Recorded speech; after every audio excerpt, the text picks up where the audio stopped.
আজ বাংলাদেশে খ্রিস্টানরা ধর্ম প্রচার করছে। খ্রিস্টানরা মুহাম্মদ সাল্লাল্লাহু আলাইহি সাল্লামের এই গোলাম তোমাদের চ্যালেঞ্জ করছে, যদি অরিজিনাল তাওরাত, অরিজিনাল ইনজিল কিতাব দেখাতে পারো, খ্রিস্ট ধর্ম প্রচারে বাধা দেওয়া হবে না বাংলাদেশে। কিন্তু সারা দুনিয়া তালাশ করে ঈসার উপর নাজিল হয়েছিল এমন একটা ইনজিল কিতাব তোমরা দেখাতে পারবে না। আজ খ্রিস্টানরা ধর্ম প্রচার করছে বাংলাদেশে। আমার বুঝে আসে না রাষ্ট্রীয়ভাবে কেন খ্রিস্টান মিশনারির কার্যক্রম বন্ধ করা হয় না। তারা ইসলামের শত্রু, তারা মুসলমানের শত্রু, তারা বাংলাদেশের স্বাধীনতা সার্বভৌমত্বের শত্রু। যেভাবে খ্রিস্টান সংখ্যা বেড়ে যাচ্ছে বাংলাদেশে, আমার আশঙ্কা হয় বাংলাদেশের স্বাধীনতা সার্বভৌমত্ব বিপন্ন হতে পারে। যেভাবে সুদানে খ্রিস্টান সংখ্যা বৃদ্ধির মাধ্যমে খ্রিস্টানরা দারফুরকে স্বাধীন করেছে, যেভাবে ইন্দোনেশিয়াতে খ্রিস্টান সংখ্যা বৃদ্ধি করে খ্রিস্টানরা পূর্ব তিমুরকে স্বাধীন করেছে, 1975 সাল থেকে বাংলাদেশে তারা খ্রিস্ট ধর্ম প্রচার করে আমার দেশের অসহায় গরিব মানুষকে সাতানা টাকা পয়সা দিয়ে খ্রিস্টান বানাচ্ছে। এভাবে যদি আমার দেশে খ্রিস্টান সংখ্যা বাড়তেই থাকে, তারাও ইন্দোনেশিয়ার মতো, সুদানের মতো বাংলাদেশের পাহাড়ি অঞ্চলের স্বাধীনতার দাবি করতে পারে। এক সাগর রক্তের বিনিময়ে হলেও তা হতে দেওয়া হবে না বাংলাদেশে।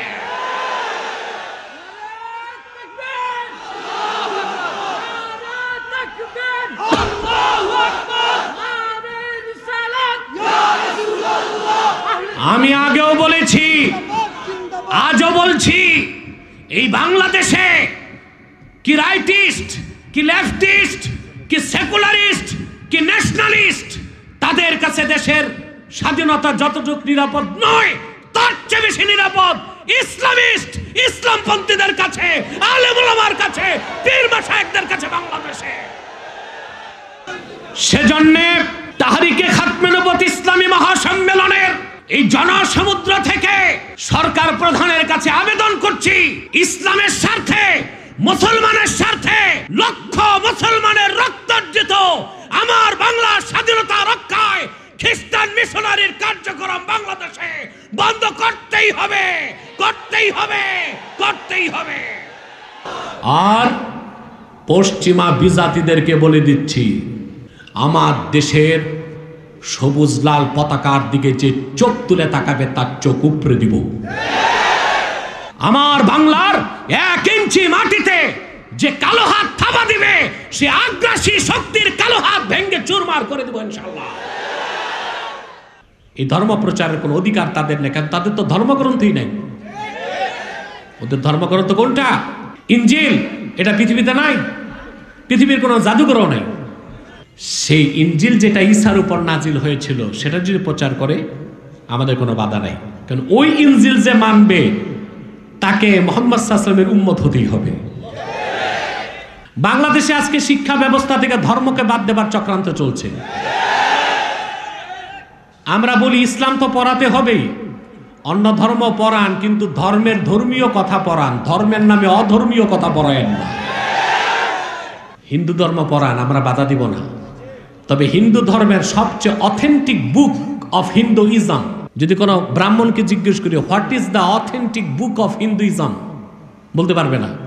ও তো লাল পৈতা লাগাই আছে, ব্রাহ্মণ হয়ে গেছে। হিন্দু ধর্মের সবচেয়ে অথেন্টিক বুক হচ্ছে ঋগ্বেদ। কি লেখা? পড়ান, ওইটা পড়ান স্কুল কলেজে, আমরা বাধা দিব না, কারণ ওই ঋগ্বেদ যে পড়বে তাকে বিশ্বাস করতেই হবে আল্লাহ এক, মুহাম্মদ সাল্লাল্লাহু আলাইহি ওয়াসাল্লাম আল্লাহর প্রেরিত রাসূল। সে নামেই হিন্দু থাকবে, কামে সে মুসলিম হবে। আমরা বাধা দিব না, পড়ায় তো না, পড়ানো তো হয় না। বরং ডি ইসলামাইজেশন, ইসলাম মুক্ত বাংলাদেশ গড়ার মতো একটা শিক্ষা ব্যবস্থা হয়ে গেছে। আমার বিশ্বাস এটা পরিবর্তন আনা হবে।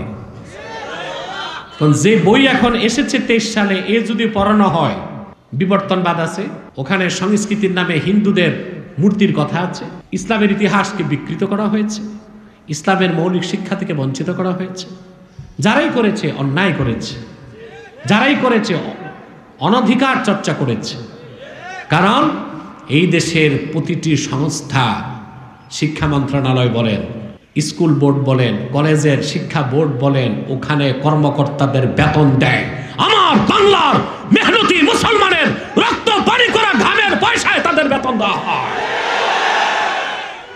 অতএব ইসলাম ও মুসলিম বিরোধী একটি সবক, একটি লেসন আমার দেশের ক্লাস 1 থেকে মাস্টার পর্যন্ত মানি না, মানব না, মেনে নেওয়া হবে না বাংলাদেশে। আমি বুঝতে পেরেছি এখানে বিভিন্ন মাসলাকের লোক আছে, আপনাদেরকে আমি পূর্ণ অধিকার দিলাম, যার যার মাসলাকে স্লোগান দিতে থাকেন, কোনো বাধা নাই।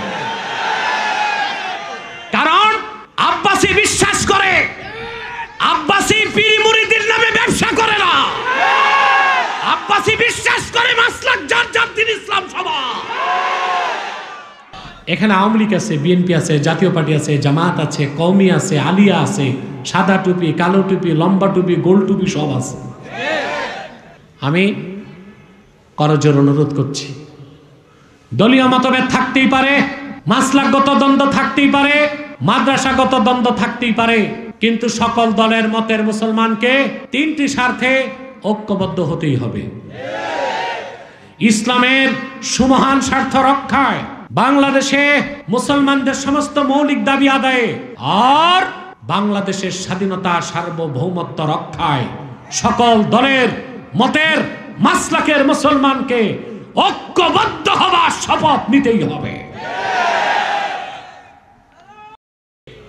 ভূমিকাতে একটি কথা না বললেই নয়, আপনারা এখানে যারা এসেছেন প্রচণ্ড শীতকে উপেক্ষা করে বসে আছেন। আপনারা জানেন বিভিন্ন নেতারা যখন প্রোগ্রাম করে, কর্মী আনার জন্য ফ্রি ট্রান্সপোর্ট বাসের ব্যবস্থা করতে হয়, দুপুরে লাঞ্চের ব্যবস্থা করতে হয়, পকেটে নগদ কিছু মাল পানি দিতে হয়।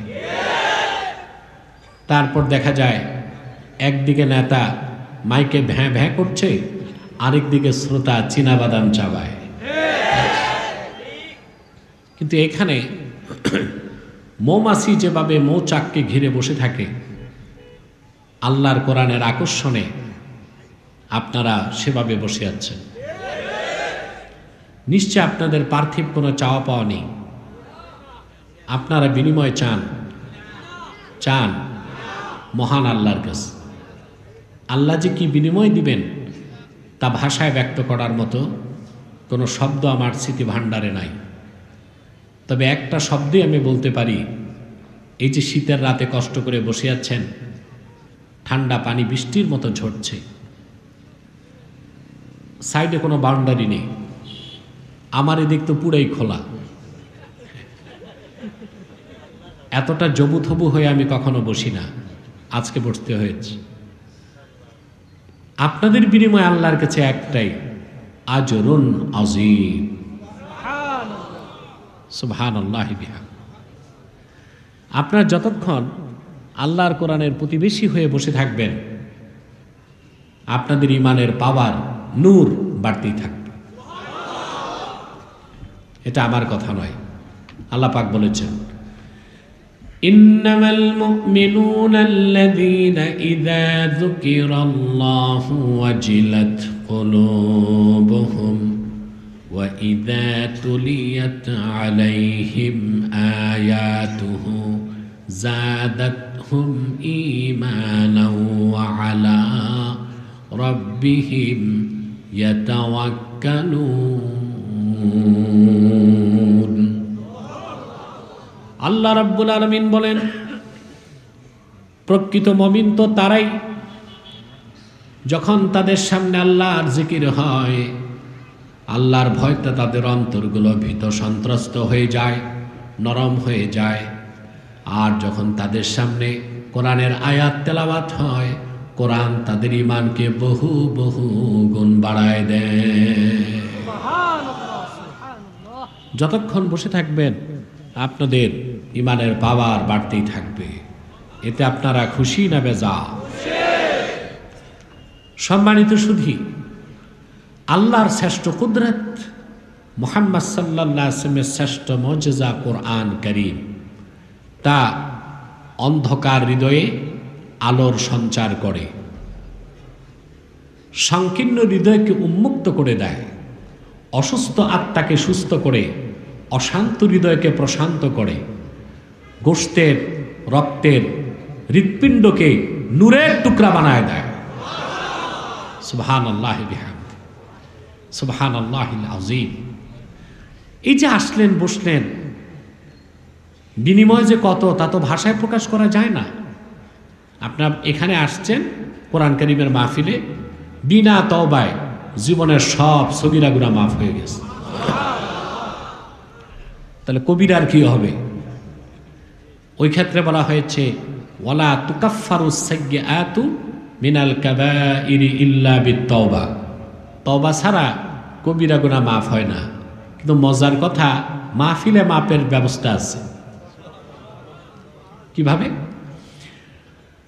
আপনি আল্লাহর কোরআনের মাহফিলে বিদায় লগ্নে যখন দুটো হাতকে লম্বা করে দিবেন, সারা জীবনের গুনার কথা মনে করে আমার আল্লাহর কাছে আত্মসমর্পণ করে যদি 2 ফোঁটা চোখের পানি ছেড়ে দিতে পারেন, জিন্দেগীর কবিরা গুনাহগুলো আমার আল্লাহ রাব্বুল আলামিন মাফ করে দিবে।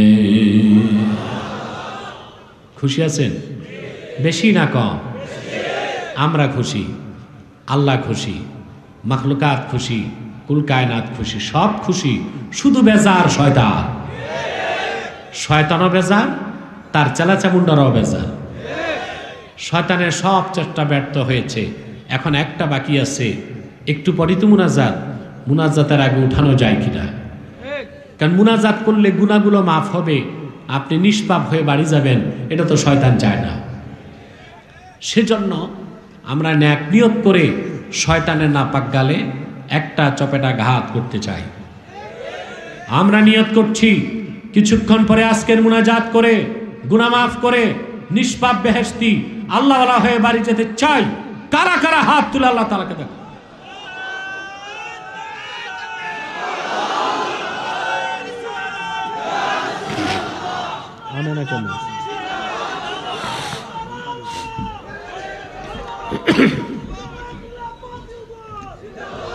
সম্মানিত সুধী, আর দেরি নয়, সরাসরি মূল আলোচনায় চলে যাচ্ছি। আমার সঙ্গে আপনারাও তিলাওয়াত করেন, যেন প্রতিটি অক্ষরের নূর আল্লাহ তাআলা আমাদের সিনায় মানকুশ করে দেন। বলেন আল্লাহুম্মা আমিন। আউযু বিল্লাহি মিনাশ শাইতানির রাজীম।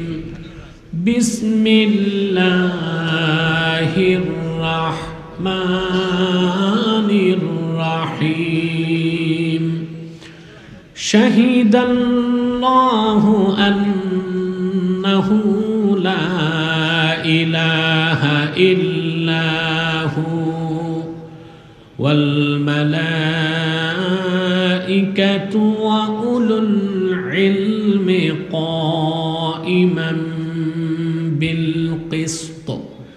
লা ইলাহা ইল্লা হুয়াল আজিজুল হাকীম। সাদাকাল্লাহুল আযীম। পড়ুন সাদাকাল্লাহুল আযীম।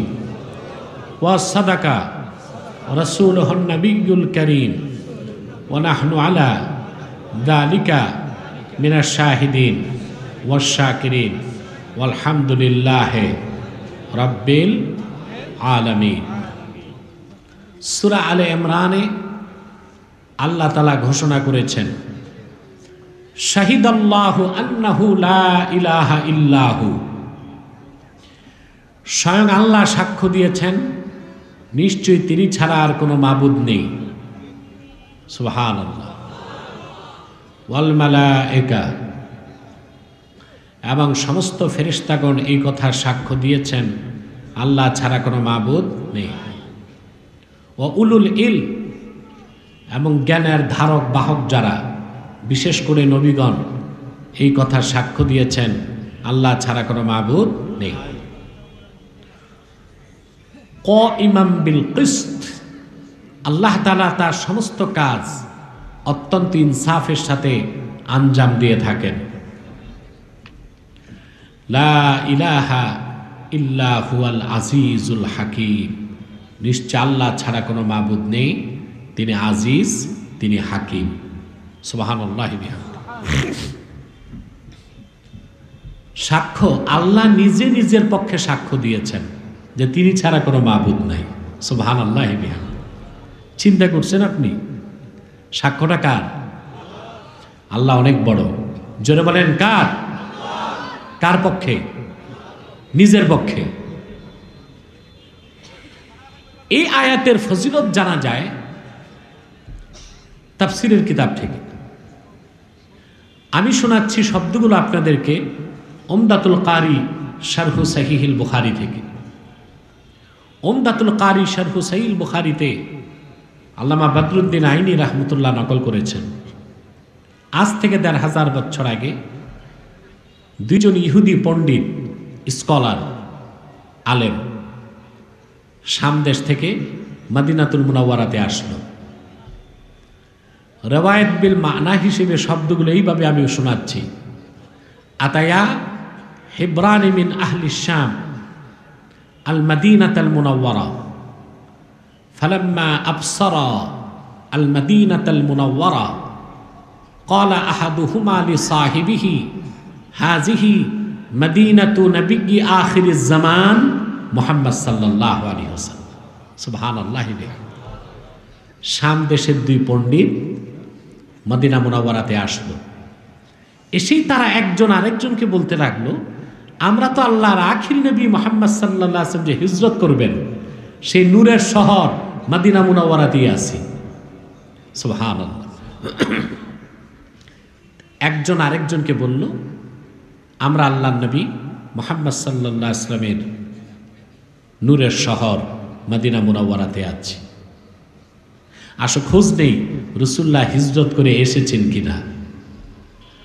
মদিনাবাসীকে জিজ্ঞেস করলো, ভাই মুহাম্মদ সাল্লাল্লাহু আলাইহি ওয়াসাল্লাম কি হিজরত করে এসেছেন? তারা বললেন, হ্যাঁ, ইতিমধ্যেই আল্লাহ রসুল মক্কা থেকে হিজরত করে মদিনাতুল মুনাওয়ারাতে চলে এসেছেন। হাদিস সাক্ষী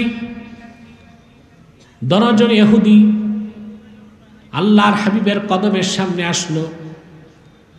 এসে বললেন, আনতা মুহাম্মদ সাল্লাল্লাহু আলাইহি ওয়াসাল্লাম, আপনি কি মুহাম্মদ সাল্লাল্লাহু আলাইহি ওয়াসাল্লাম? আল্লাহর নবীজি জবাব দিলেন, হ্যাঁ। দ্বিতীয় প্রশ্ন করলো, আনতা আহমদ, আপনার আরেক নাম আহমদ নাকি? আল্লাহর হাবিব বললেন, হ্যাঁ। শাম দেশ থেকে আগত দুই ইহুদি পণ্ডিত মদিনাতুল মুনাওয়ারাতে আল্লাহর হাবিবকে প্রশ্ন করলো, আপনি কি মুহাম্মদ? আল্লাহর হাবিব জবাব দিলেন, হ্যাঁ। দ্বিতীয় প্রশ্ন, আপনার আরেক নাম কি আহমদ? আল্লাহর হাবিব বললেন, হ্যাঁ। তখন দুই ইহুদি বলল, ইয়া রাসূলুল্লাহ, আল্লাহর কসম করে বলি আপনি মুহাম্মদ আল্লাহর শেষ নবী, আমাদের মনে কোনো সন্দেহ নাই।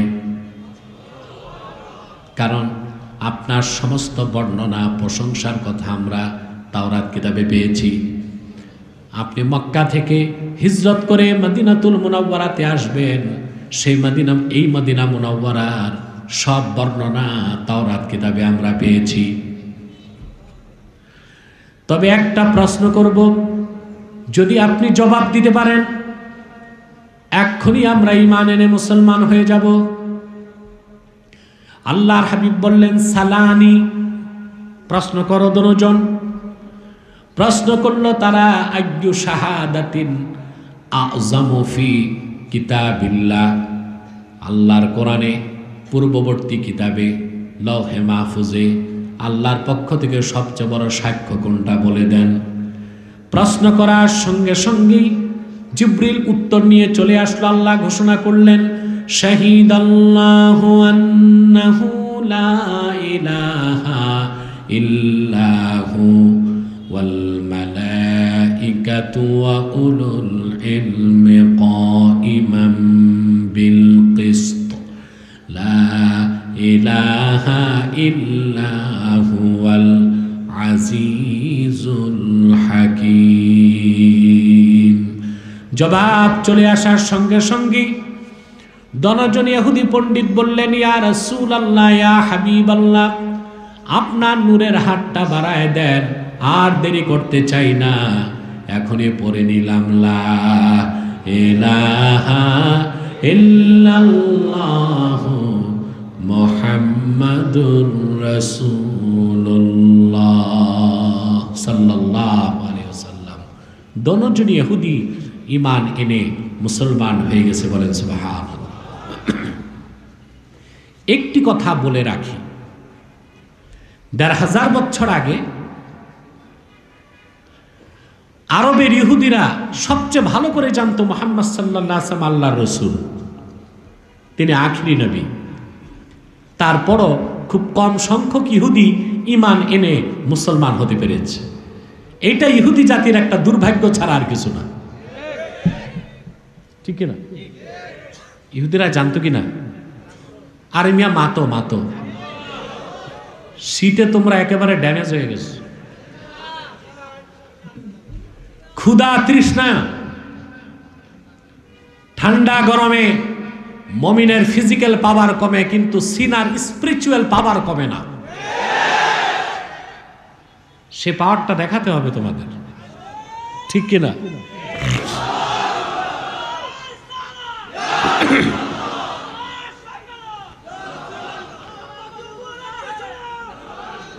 আল্লাহ কবুল করুক, আল্লাহ মঞ্জুর করুক, বলুন আল্লাহুম্মা আমিন।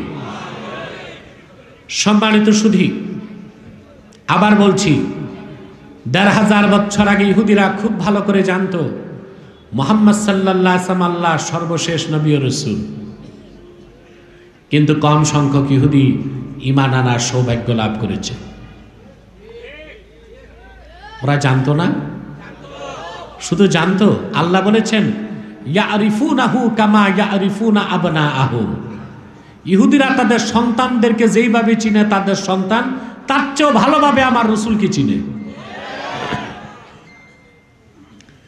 সহিহ আল বুখারীতে এসেছে, আমাদের একজন আম্মা জান ছিলেন হযরত সাফিয়া রাদিয়াল্লাহু তাআলা আনহা। নাম শুনছেন না? এগুলো ধরো না। সাফিয়া, ওনার বাড়ি ছিল খায়বারে। কোথায়? খায়বার। ওনার পিতা ছিল হুয়াই বিন আখতাব, ইহুদিদের বড় নেতা, বড় আলেম, বড় নেতা, বড় আলেম। খায়বার দুর্গ ছিল তাদের দখলে। খায়বার হচ্ছে মদিনা মুনাওয়ারা থেকে ১৭০ কিলোমিটার দূরে। আমার বড় শখ জাগলো একবার খায়বার যাব হজের সময়। মসজিদ নববী সাল্লাল্লাহু আলাইহি ওয়াসাল্লামে ফজর নামাজ পড়ে গাড়িতে উঠলাম। এই ১৭০ কিলো যেতে আমার ১.৫ থেকে ২ ঘন্টা লাগছে। গেলাম খায়বার। আমার সঙ্গী সাথীরা বলল, আপনি তো ঢুকতে পারবেন না। আমি বললাম, কেন? বলে, আরব সরকার উপমহাদেশের হাজিদেরকে যাইতে দেয় না খায়বারে, সেনাবাহিনীর চেকপোস্ট আছে। আমি বললাম, কেন যেতে দেয় না? বলে, এরা বেশিরভাগ মূর্খ, কিছু বুঝে না। ১৫০০ বছর আগে ইহুদিদের বাড়িঘর আছে, ওগুলোই না বুঝে চুমাচুমি করে, এই জন্য যেতে। আমি বললাম, আমি যাব, আল্লাহ আমাকে সুযোগ দিবেন। দেখা গেল সেদিন কোনো চেকপোস্ট নাই। আমি গেলাম। এখনো ১৫০০ বছর আগের পাথরের তৈরি দুর্গটা ওইভাবেই আছে ইহুদিদের। পাশে এক জায়গায় গেলাম, ওখানে দেখলাম একটা ফোয়ারা, মরুভূমিতে পানি উঠতেছে। স্থানীয় লোকজন বলল, যুদ্ধ চলাকালীন হযরত আলী রাগান্বিত হয়ে তার তরবারিটা মরুভূমিতে গেঁথে ফেলেছিলেন, যখন তুলছেন ওখান থেকে ফোয়ারা সৃষ্টি হয়ে গেছে। রাসূল করিম সাল্লাল্লাহু আলাইহি সাল্লাম খায়বার দখল করলেন ফজরের পরে। শুনতেছেন? কোনো কথা বলেন না। ফজরের পরে ইহুদিরা অনেকে নিহত হলো, অনেকে আহত হলো, বাকিরা বন্দী হলো।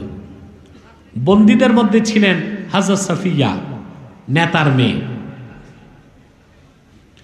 হযরত সাফিয়া আল্লাহর হাবিবের কাছে আবেদন পাঠালেন, ইয়া রাসূলুল্লাহ, ইয়া হাবিবাল্লাহ, আমি আল্লাহর নবী হযরত হারুনের বংশধর, আমি অন্য কারো কাছে যেতে চাই না, আমি আপনার কদমে থাকতে চাই। আল্লাহর হাবিব তাকে আজাদ করে দিলেন, তিনি ঈমান আনলেন। আল্লাহর হাবিব তাকে বিয়ে করলেন, আল্লাহ তারে উম্মত জননীর মর্যাদা দিয়ে দিলেন।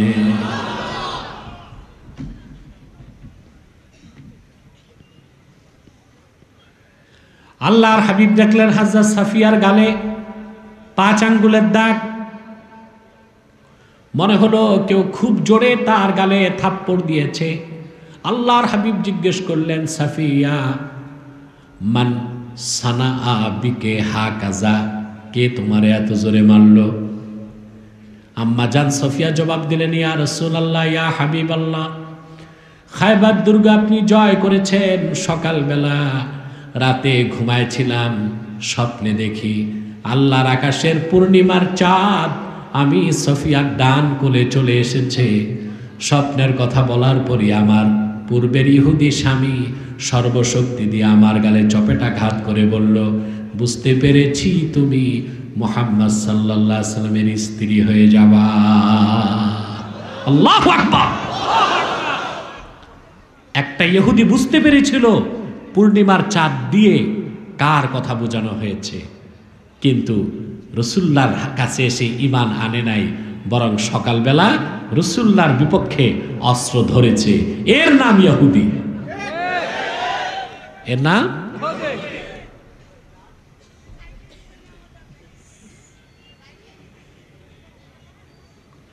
ইহুদিরা অভিশপ্ত জাতি।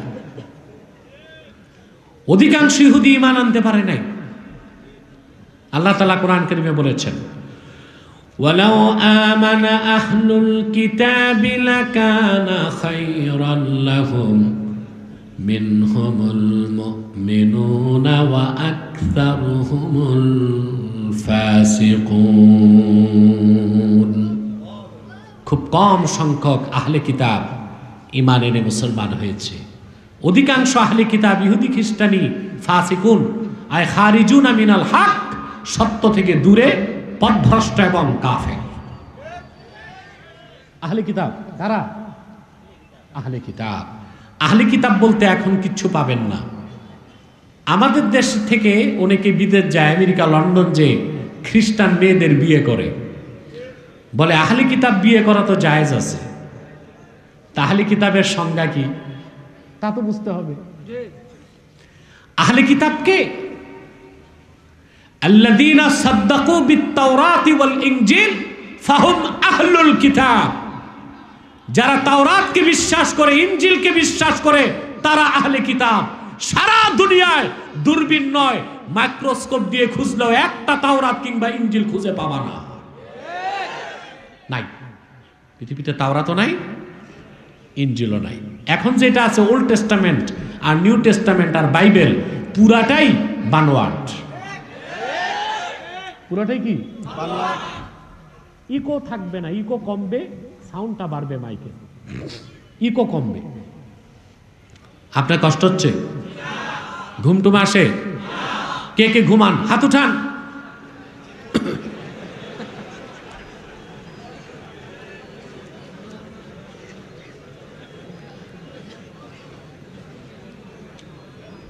এই হাজার হাজার মানুষের মধ্যে 2-1 নন কনসাস তো থাকতেই পারে। গালি দেয়নি, আমি ননসেন্স বলি নাই, অসচেতন বলছি, ঠিক না? সম্মানিত সুধী, তার কথা খেয়াল করছেন? আহলি কিতাবকে যে তাওরাত বিশ্বাস করে, আহলি কিতাবকে যে ইনজিল বিশ্বাস করে, সারা দুনিয়ায় তাওরাতও নাই, ইনজিলও নাই।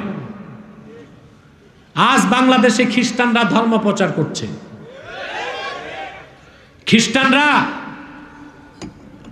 মুহাম্মদ সাল্লাল্লাহু আলাইহি ওয়াসাল্লামের এই গোলাম তোমাদের চ্যালেঞ্জ করছে, যদি অরিজিনাল তাওরাত, অরিজিনাল ইনজিল কিতাব দেখাতে পারো, খ্রিস্ট ধর্ম প্রচারে বাধা দেওয়া হবে না বাংলাদেশে। কিন্তু সারা দুনিয়া তালাশ করে ঈসার উপর নাজিল হয়েছিল এমন একটা ইনজিল কিতাব তোমরা দেখাতে পারবে না।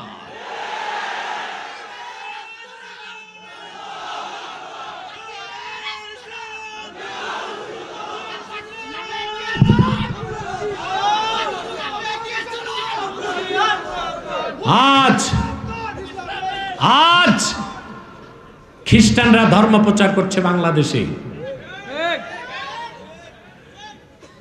আমার বুঝে আসে না রাষ্ট্রীয়ভাবে কেন খ্রিস্টান মিশনারির কার্যক্রম বন্ধ করা হয় না। তারা ইসলামের শত্রু, তারা মুসলমানের শত্রু, তারা বাংলাদেশের স্বাধীনতা সার্বভৌমত্বের শত্রু। যেভাবে খ্রিস্টান সংখ্যা বেড়ে যাচ্ছে বাংলাদেশে, আমার আশঙ্কা হয় বাংলাদেশের স্বাধীনতা সার্বভৌমত্ব বিপন্ন হতে পারে। যেভাবে সুদানে খ্রিস্টান সংখ্যা বৃদ্ধির মাধ্যমে খ্রিস্টানরা দারফুরকে স্বাধীন করেছে, যেভাবে ইন্দোনেশিয়াতে খ্রিস্টান সংখ্যা বৃদ্ধি করে খ্রিস্টানরা পূর্ব তিমুরকে স্বাধীন করেছে। 1975 সাল থেকে বাংলাদেশে তারা খ্রিস্ট ধর্ম প্রচার করে আমার দেশের অসহায় গরিব মানুষকে সাতাটা টাকা পয়সা দিয়ে খ্রিস্টান বানাচ্ছে। এভাবে যদি আমার দেশে খ্রিস্টান সংখ্যা বাড়তেই থাকে, তারাও ইন্দোনেশিয়ার মতো সুদানের মতো বাংলাদেশের পাহাড়ি অঞ্চলের স্বাধীনতার দাবি করতে পারে। এক সাগর রক্তের বিনিময়ে হলেও তা হতে দেওয়া হবে না বাংলাদেশে।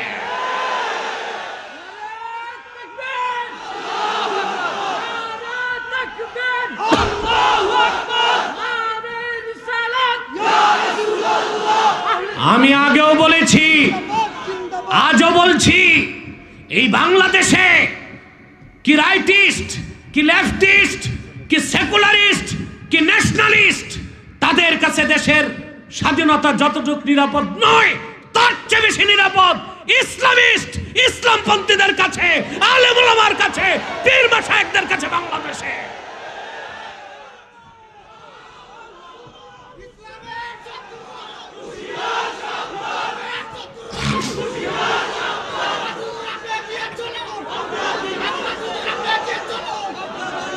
সেজন্য তাহরিকে খাতমে নবুয়ত ইসলামী মহাসম্মেলনের এই জনসমুদ্র থেকে সরকার প্রধানের কাছে আবেদন করছি, ইসলামের স্বার্থে, মুসলমানের স্বার্থে, লক্ষ মুসলমানের রক্তার্জিত আমার বাংলার স্বাধীনতা রক্ষায় খ্রিস্টান মিশনারির কার্যক্রম বাংলাদেশে বন্ধ করতেই হবে, করতেই হবে, করতেই হবে।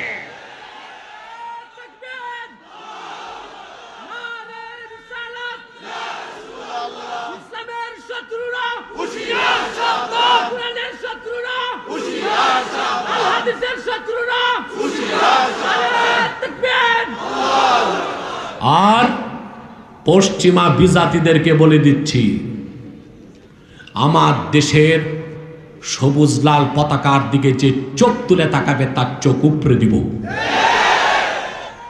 আমার বাংলার 1 ইঞ্চি মাটিতে যে কালো হাত থাবা দিবে, সে আগ্রাসী শক্তির কালো হাত ভেঙে চুরমার করে দেব ইনশাআল্লাহ। খ্রিস্টানরা ধর্ম প্রচার করে, এই ধর্ম প্রচারের কোনো অধিকার তাদের নেই, কারণ তাদের তো ধর্মগ্রন্থই নাই। ওদের ধর্মগ্রন্থ কোনটা? ইনজিল। এটা পৃথিবীতে নাই, পৃথিবীর কোনো জাদুঘরও নাই, কোনো জাদুঘরও। সেই ইনজিল যেটা ঈসার উপর নাজিল হয়েছিল, সেটা যদি প্রচার করে আমাদের কোনো বাধা নাই, কারণ ওই ইনজিল যে মানবে তাকে মুহাম্মদ সাল্লাল্লাহু আলাইহি ওয়াসাল্লামের উম্মত হতেই হবে। বাংলাদেশে আজকে শিক্ষা ব্যবস্থা থেকে ধর্মকে বাদ দেবার চক্রান্ত চলছে।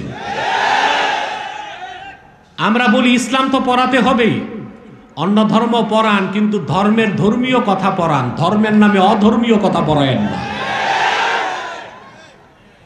হিন্দু ধর্ম পড়ান, আমরা বাধা দিব না, তবে হিন্দু ধর্মের সবচেয়ে অথেন্টিক বুক অফ হিন্দুইজম, যদি কোনো ব্রাহ্মণকে জিজ্ঞেস করি what is the authentic book of Hinduism, বলতে পারবে না।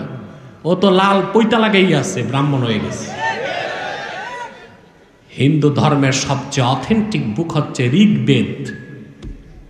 কি লেখা?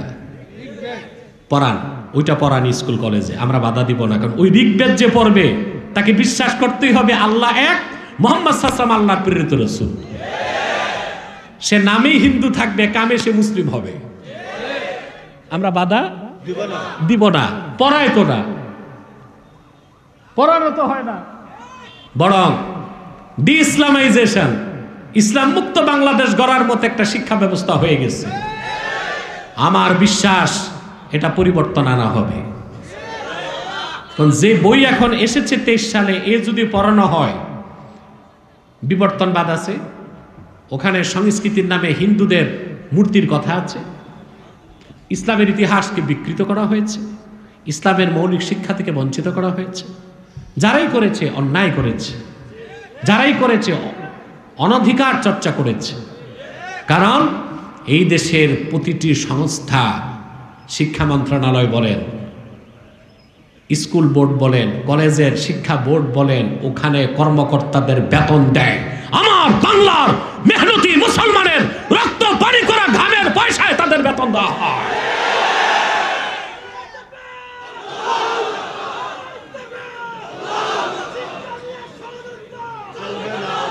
অতএব ইসলাম ও মুসলিম বিরোধী একটি সবক, একটি লেসন আমার দেশের ক্লাস 1 থেকে মাস্টার পর্যন্ত মানি না, মানব না, মেনে নেওয়া হবে না বাংলাদেশে।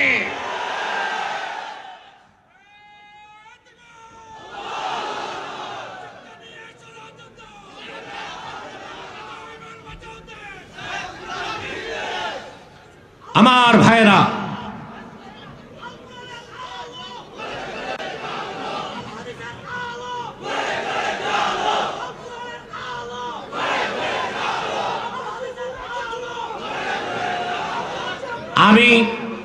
আমি বুঝতে পেরেছি এখানে বিভিন্ন মাসলাকের লোক আছে। আপনাদেরকে আমি পূর্ণ অধিকার দিলাম, যার যার মাসলাকে স্লোগান দিতে থাকেন, কোনো বাধা নাই। কারণ আব্বাসী বিশ্বাস করে, আব্বাসী পীর মুরিদের নামে ব্যবসা করে না। আব্বাসী বিশ্বাস করে মাসলাক যার যার দিন ইসলাম সভা।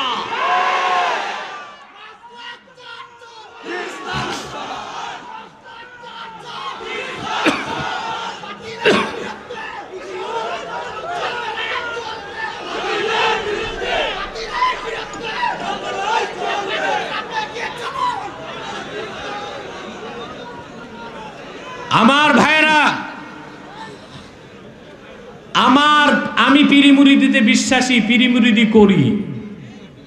আমার বাপ দাদা পূর্বপুরুষই এই দেশের মানুষকে পীরি মুরিদি শিখাইছে। তবে সেই পীরি মুরিদির জন্য আমার দরবার শরীফ আছে। মাহফিলের মাঠে পীরি মুরিদি করি না, অনেকে ভয় পায়, উনি আসলে তো মুরিদ ছুটবে না। ভয় পায় না, আপনার মুরিদগুলো আমাদের মাহফিলে আসলে যোগ্য মুরিদ হবে। আপনাদের কর্মীগুলো আমাদের মাহফিলে আসলে যোগ্য কর্মী হবে। মেহনত আমার, ফসল আপনার। দুশ্মন মনে করবেন না, হৃদয় সংকীর্ণ করবেন না, মনটা বড় করেন। মন বড় না করলে তাসাউফ থাকে না, থাকে। আবার বলছি, আমি আসলে আপনাদের কর্মী যারা আছেন আমাকে আর পছন্দ করেন না, আমি আসি। শাহজালালের সন্তানরা পছন্দ করে আব্বাসী আসুক। ওরা চায় আব্বাসী দিনে আসুক, রাতে আসুক, সকালে আসুক, বিকালে আসুক, দুপুরে আসুক। আলহামদুলিল্লাহ। আপনারা যারা ভয় পান, আতঙ্কিত, তাদের বলছি না। আমাদের প্রোগ্রামে আপনাদের কর্মী আসলে যোগ্য কর্মী হবে। আমাদের প্রোগ্রামে আপনাদের মুরিদ আসলে খাঁটি মুরিদ হবে। মেহনত আমার, ফসল আপনার। আসুন এসব সংকীর্ণতা পরিহার করে মাসলাক যার যার দিন ইসলাম সবার, এই পতাকা ঝান্ডা নিয়ে সামনের দিকে এগিয়ে যেতে চায়। সেজন্য মাঠে প্রত্যেক মাসলাককে সুযোগ দিলাম তার স্লোগান দেওয়ার। তবে এত বেশি না, তাতে আমি কথা বলতে পারবো না। সম্মানিত শুধু কথা খেয়াল করছেন? তাহলে ইনজিল তাওরাত বলতে কিছু এখন আহলে কিতাবও, তাহলে লন্ডনে আর আমেরিকায় যায় আহলে কিতাবের নামে ইহুদি খ্রিস্টান বিবাহের কোনো সুযোগ আছে? তাকে মুসলিম করতে হবে, তারপর বিয়ে করতে হবে। সম্মানিত শুধু মনোযোগ দিয়া শোনেন। ১,৫০০ বছর আগে 2 ইহুদি আসলো শাম দেশ থেকে। আর আমার নবীজি মুহাম্মদ সাল্লাল্লাহু আলাইহি সাল্লামের কদমের কাছে যখন আসলো মদিনাতুল মুনাওয়ারাতে, মুসলিম হয়ে গেল। প্রশ্ন ছিল কয়টা? একটা, আইয়ু শাহাদাতিন আযমু ফি কিতাবিল্লাহ, আল্লাহর কিতাবে, পূর্ববর্তী কিতাবে লহে মাহফুজে সবচেয়ে বড় সাক্ষ্য কি? জবাব কি? আল্লাহ দিছেন শাহিদাল্লাহু আন্নাহু লা ইলাহা ইল্লাহু ওয়াল মালাইকাতু ওয়া উলুল ইলমি কাইমান বিল কিসত লা ইলাহা ইল্লা হুয়াল আজিজুল হাকীম। আল্লাহ রাব্বুল আলামিন জবাব দিয়েছেন, স্বয়ং আল্লাহ রাব্বুল আলামিন সাক্ষ্য দিয়েছেন, নিশ্চয়ই আল্লাহ ছাড়া কোনো মাবুদ নেই। সকল ফেরেশতাগণ এই কথা সাক্ষ্য দিয়েছেন, আল্লাহ ছাড়া কোনো মাবুদ নাই। সুবহানাল্লাহ বলবেন না? এবং উলুল ইলম, সকল ইলমের ধারক বাহক যারা, বিশেষ করে নবীগণ সাক্ষ্য দিয়েছেন আল্লাহ ছাড়া কোনো মাবুদ নাই। সুবহানাল্লাহ বলবেন না? তিনি তার সমস্ত কাজকে আঞ্জাম দিয়ে থাকেন ইনসাফের সাথে। লা ইলাহা ইল্লা হুয়াল আজিজুল হাকীম। তিনি ছাড়া কোনো মাবুদ নাই, তিনি আজিজ। আজিজ অর্থ কি পরে বলবো। আল হাকিম, আইজুল হিকমা, হেকমতের অধিকারী, বরং হেকমত ইলমের স্রষ্টা।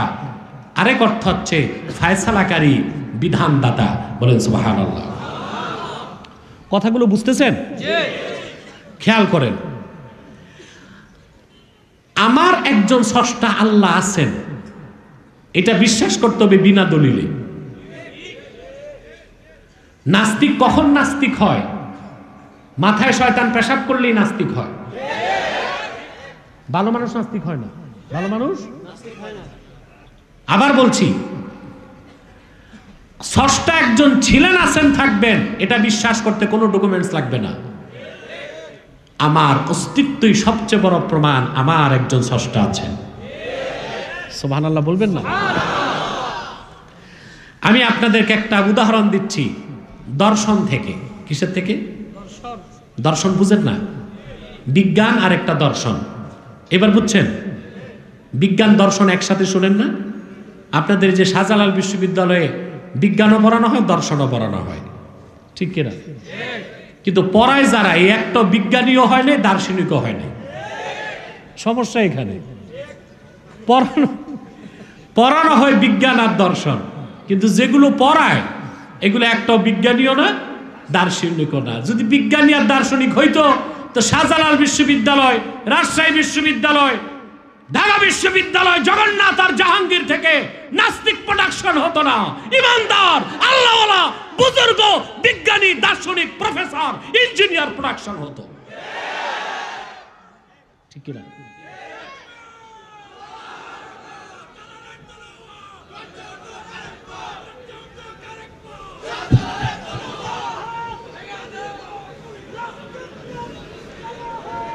সম্মানিত সুধী, ধৈর্যের সাথে বসেন। আমার মনে ঠান্ডা আপনাদেরকে কাবু করতে পারে নাই। আজকে সত্য প্রবাহ চলতেছে। এই দেশে ইসলামের শত্রুদের কলিজা ফেটে যায় যখন তারা দেখে এত অপসংস্কৃতি, এত পশ্চিমা সংস্কৃতি, নাটক, থিয়েটার, চলচ্চিত্র, ব্লগিং এর মাধ্যমে আমার যুব সমাজকে যেখানে ডেসপারেট করার চেষ্টা চলছে, ইসলাম থেকে বিচ্যুত করার চেষ্টা চলছে, সেই বাংলায় দেখা যায় আজ জাতির মেরুদণ্ড যুব সমাজ কোরআনমুখী হয়ে যাচ্ছে। যুবকদের জনস্রোত এখন ইসলামের পতাকার দিকে। সুবহানাল্লাহ বলবেন না? এতে সংশয়বাদী নাস্তিকদের কলিজায় আগুন ধরে গেছে। কিছুদিন পর পোড়া গন্ধও পাবেন, ঠিক কিনা? সিঁড়িতে খুব ঝামেলা। এখানে যাদের অ্যালার্জি আছে এদের ট্যাবলেট দাও।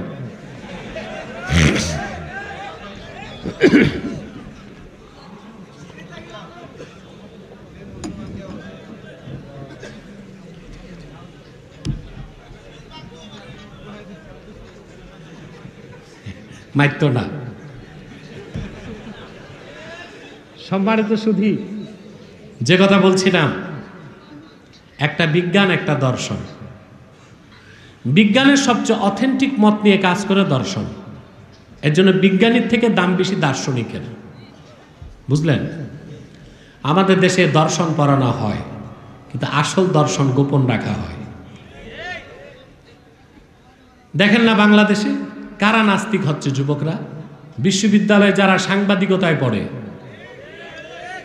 বাংলা সাহিত্যে পড়ে, দর্শন নিয়ে পড়ে, আর ওই যে আছে কিছু চারুকলার ঝাড়ু মারা, এগুলি নাস্তিক হয়। এগুলি কি হয়? দুই পাতা বিজ্ঞান পড়লেই নাস্তিক হয়, আর পুরা বিজ্ঞান পড়লে আমার আল্লাহর কাছে মস্তক নত হয়। বাংলাদেশে একদল আছে বিজ্ঞান পূজারী, বিজ্ঞান যা বলে বিশ্বাস করে। এর জন্য দুই পাতা বিজ্ঞান পড়ে আমার আল্লাহকে বিশ্বাস করতে চায় না। অথচ ওদের বিজ্ঞান সারা পৃথিবীর সৃষ্টি লগ্ন থেকে আস্তক বিজ্ঞান যা আবিষ্কার করছে সব একদিক রাখলে তার চেয়ে উন্নত বিজ্ঞান ও প্রযুক্তি আল্লাহ তার ইতর প্রাণীর মধ্যে রেখে দিয়েছেন। এটার প্রমাণ পান না? ছোট্ট একটা বাবুই পাখির দিকে তাকান, কত নিখুঁত ভাবে সে তাল গাছের মাথায় তার ঘরটা বানায়। কি ঝড়, কি তুফান, কি শৈত্যপ্রভা, তার ঘরের কিছু হয় না। বাংলাদেশে যত প্রকৌশল বিশ্ববিদ্যালয় আছে, কি বুয়েট, কি চুয়েট, কি রুয়েট, কি কুয়েট, সব প্রকৌশল বিশ্ববিদ্যালয়ের ইঞ্জিনিয়ারদের মাথা এক জায়গায় করলেও 50 বছর চেষ্টা করেও তো বাবুই পাখির ঘরের মতো একটা ঘর বানাতে পারবে না। ও কোন ভার্সিটির ছাত্র? ওদের প্রযুক্তি যেখানে চরম উৎকর্ষ সাধন করেছে, তার চেয়েও মারাত্মক প্রযুক্তি আল্লাহ বাবুই পাখির ছোট্ট মাথায় রেখে দিচ্ছেন। কোথায় তোমার বিজ্ঞান? কোথায় আমার আল্লাহর নগণ্য একটা সৃষ্টি তোর প্রাণী? দেখেন না শীতকাল, এখন অতিথি পাখি আসতেছে। অধিকাংশ অতিথি পাখি আপনাদের দেশে যে আসে সুনামগঞ্জে, সাইবেরিয়া থেকে আসে, তাদেরকে 11,000 মাইল পথ পাড়ি দিয়ে আসতে হয় বাংলাদেশ। কত? 11,000। আমার পা কিছুক্ষণ পর বরফ হয়ে যাবে, এটা ঢেকে দাও। না না না, এই টাওয়েল দিয়ে ঢেকে দাও। কত হাজার মাইল পথ পাড়ি দেয়? আপনার প্লেন দেখছেন না? একটা প্লেনে কত প্রযুক্তি ও বিজ্ঞান। এই যে এখন যে সরকার প্লেনগুলো কিনেছে, ড্রিম লাইনার 787, একটা প্লেনের দাম 1400 কোটি টাকা। কত? ওখানে প্রায় 12 জন ক্যাবিন ক্রু থাকে, pilot, captain, co pilot, GPRS আছে, রাডার আছে। তারপরে এয়ারপোর্ট থেকে যখন উঠে বাংলাদেশ থেকে লন্ডন যাবে, প্রত্যেকটা দেশের এটিসি এয়ার ট্রাফিক কন্ট্রোল তাকে গাইড করবে, তুমি এমনে যাও, এমনে যাও, এত উপরে থাকো, এত নিচে থাকো। এয়ার ট্রাফিক কন্ট্রোলের সাথে যোগাযোগ করে সে লন্ডন যাবে। কিন্তু কুয়াশা পড়লে যতই বিজ্ঞান আর প্রযুক্তির প্লেন চুপচাপ বসে থাকবে, উঠবে না, আকাশে উড়বে না। হেলিকপ্টারেরও একই অবস্থা, কুয়াশা থাকলে উঠতে পারে না। একটা প্লেন 1400 কোটি টাকা দাম, সর্বাধুনিক প্রযুক্তি, কুয়াশাতে সে বেকার। কিন্তু চিন্তা করো, আমার আল্লাহর সৃষ্টির মধ্যে নগণ্য একটা ইতর প্রাণী পাখি সাইবেরিয়ার বরফ অঞ্চল থেকে 11,000 মাইল পথ পাড়ি দিয়ে ভাটি বাংলায় চলে আসে। কি শীত, কি গ্রীষ্ম, কি বাতাস, কি তুফান, তার পথ আটকাতে পারে না। তার কাছে কোনো রাডার নাই, জিপিআরএস নাই, তার সঙ্গে কোনো এটিসি এয়ার ট্রাফিক কন্ট্রোলের কোনো যোগাযোগ নাই। নির্বিঘ্নে সে 11,000 মাইল পথ পাড়ি দিয়ে আমার ভাটি বাংলায় এসে মিঠা পানির মাছ দিয়া তার প্রাণ মন ভরে যায়, আবার গরমের সময় নিরাপদে তার বাড়ি ফিরে যেতে পারে। কোথায় নাস্তিকরা তোদের বিজ্ঞান? তোদের সমস্ত বিজ্ঞান ও প্রযুক্তিকে এক জায়গায় করলেও তার চেয়ে মারাত্মক প্রযুক্তি আল্লাহ তাআলা ওই ইতর প্রাণী পাখির মাথায় সেটিং করে রেখে দিয়েছেন। সুবহানাল্লাহ। এটার জবাব বিজ্ঞানের কাছে নাই। কিভাবে এটা পারে ওরা? মানুষের না স্মরণ শক্তি আছে, কোন পথে যায় কোন পথে আসে। তারপরও আপনারে চা বাগান ছেড়ে দিলে নতুন মানুষ উত্তর দক্ষিণ খুঁজে পাবেন না। পাবেন? আপনার মাথায় আইকিউ আছে, ইন্টেলিজেন্ট কুইশন। গরু ছাগল ভেড়া বকরি পাখি, ওর তো ইন্টেলিজেন্ট কুইশন নাই, মগজ আছে, ইন্টেলিজেন্ট কুইশন নাই। আপনার পাওয়ার অফ মেমোরাইজ শক্তিশালী, ওদের পাওয়ার অফ মেমোরাইজ খুব কম। কিন্তু পাখিগুলো একেবারে সঠিকভাবে চলে আসে, সঠিকভাবে যায়। কেমনে সম্ভব? নাস্তিকরা, তোমাদের বিজ্ঞান বাবাদের কাছে জবাব নাই, আল্লাহর কোরআনে জবাব আছে। মুসা আলাইহিস সালাম হারুনকে নিয়ে ফেরাউনের সামনে যে যখন দাঁড়ায় গেলেন, ফেরাউন হযরত মুসাকে প্রশ্ন করেছেন, তোমরা কার কালেমা দাওয়াত দাও? মুসা আলাইহিস সালাম বলছেন, রবের কথা বলি। ফেরাউন জিজ্ঞেস করেছেন, কে তোমার রব? তোমাদের রব কে? মুসা নবী জবাব দিয়েছেন, রব্বুনাল্লাযী আ'তা কুল্লা শাইইন খালকাহু সুম্মা হাদা। আমাদের রব হচ্ছেন তিনি, যিনি প্রত্যেকটা সৃষ্টিকে আকার আকৃতি দিয়ে থাকেন, আর প্রত্যেকটা সৃষ্টিকে বাঁচার জন্য, চলার জন্য যিনি পথ দেখায় দেন। তাহলে ওই যে 11,000 মাইল দূর থেকে পাখিগুলো বাংলাদেশে আসে, আবার পানাহার করে চলে যায়, তাদেরকে বাংলার পথ ঘাট কে দেখায় দিয়েছে? সুবহানাল্লাহ। নাস্তিকরা, নাস্তিকরা দুই পাতা বিজ্ঞান পড়ে ধ্বংস হয়ে যাচ্ছ, পুরা বিজ্ঞান পড়ো, আর তোমার সমস্ত বিজ্ঞান তোমার সঠিক পথ দেখাতে পারবে না।